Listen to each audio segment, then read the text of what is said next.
19 तारखेला संजय वैरागर या तरुणाचं अपहरण करून जबर मारहाण केल्याची घटना अहिल्यानगरमध्ये घडली। या घटनेच्या निषेधार्थ अहिल्यानगरच्या घोडेगाव चौफुल्यात दलित संघटना आक्रमक झाली। आरोपीवर कडक कारवाई करावी या मागणीसाठी दलित संघटनेने रास्ता रोको केला।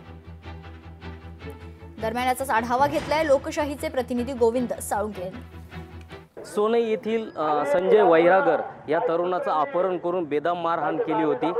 ही मारहाण जी आहे ती 19 तारखेला म्हणजे 7 दिवस उलटून ह्या घटनेला झालेली आहे आणि या घटनेच्या निषेधार्थ छत्रपती संभाजीनगर या महामार्गावरती या ठिकाणी दलित संघटना ज्या आहे त्या एकवटल्या आहे आणि संबंधित जे आरोपी आहे एकूण 11 आरोपींवर गुन्हा दाखल झाला असून त्यापैकी 4 आरोपी जे आहे ते पोलिसांनी ताब्यात घेतले आहे। उर्वरित आरोपी जे आहे त्यांना अटक करून त्यांच्यावर कडक कारवाई करावी या मागणीसाठी दलित संघटना ज्या आहे त्या अहिल्यानगर संभाजीनगर महामार्ग या ठिकाणी आडवत रास्ता रोको आंदोलन केलेलं आहे।